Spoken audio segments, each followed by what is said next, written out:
It's a good morning. This is a good morning. This is a really good morning. This is a new morning. This is a new day. This is a new vibrational point of attraction. This is a new beginning, being aware of the value of my emotions. This is the beginning of me deliberately tuning myself to the frequency that allows my receptive mode. This is me in my new day, in this good morning, allowing myself more than ever before to be in the receptive mode. The receptive mode of everything that I've intended, everything that I've asked for, full alignment with all that I have become.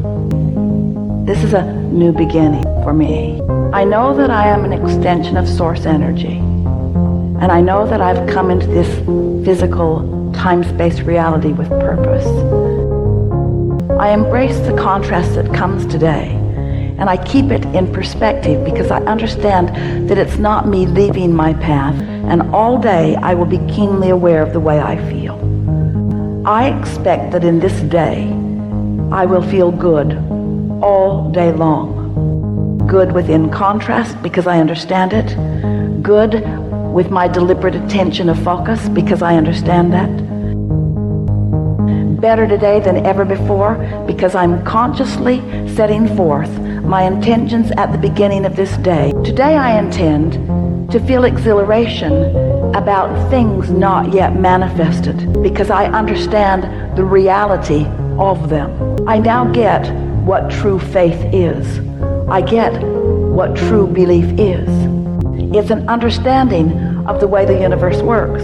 It's an understanding that vibration precedes manifestation. It's an understanding that I can find that feeling of well-being even without the manifestation. Today will be full of conditions. There will be driving and traffic and people and business and commerce. There will be conversation. There will be all kinds of information about all kinds of things. But there will also be insights and emotions. There will also be knowledge. There will also be information coming from source. I will have more awareness of my vibrational reality today than I ever have before. Because today, the way I feel is not dependent upon the conditions that have already manifested. And I believe with all that I am that my inner being is guiding me along the path of least resistance, which also happens to be the path of my greatest joy. No matter where I am going, and no matter what I am doing, and no matter who I am doing it with, that it will be my dominant intent to hold myself in the place of feeling good. Today is the day that I pronounce as my day of greatest appreciation. Today is the day that I pronounce as my day of greatest awareness. Today is the day that I pronounce as my day of greatest emotional awareness and emotional response to my awareness. Today, I am tuned in, tapped in, turned on to who I really am. Today I intend, to the best of my ability, to fulfill myself as I have meant to be fulfilled. Today, I'm going to look for reasons to feel good, and I will find them. If I stumble upon something that doesn't feel so good, I will revel in the perfection of my guidance system, and I will make the adjustment today. The law of attraction is always working. You can never escape it. Everything that comes into your life, you're attracting into your life. See, I am a soul, a spirit, non-physical, and I live in this physical body, and I have the ability to dictate the vibration that my mind and body will be in. You see, vibration is a law of the universe. This entire universe operates by law. There are no accidents. And we can move into a positive or a negative vibration. And you know, when you're in a negative vibration, the only energy you can attract to you is like energy. You're going to attract negative situations into your life. When you're in a positive vibration, the only thing you can attract into your life are things that are in harmony with you. Experiencing gratitude is one of the most effective ways of getting in touch with your soul. When you're in touch with your soul, you eavesdrop on the wisdom of the universe. You feel connected to everything in creation. You embrace the wisdom of uncertainty, and you sense yourself as a field of infinite possibilities. And gratitude is one of the most effective ways of getting there. The reason is that when you're experiencing gratitude, your ego moves out of the way. You can't have ego and gratitude at the same time. Think of all the things in your life that you could be grateful for. The nurturing relationships that you're grateful for.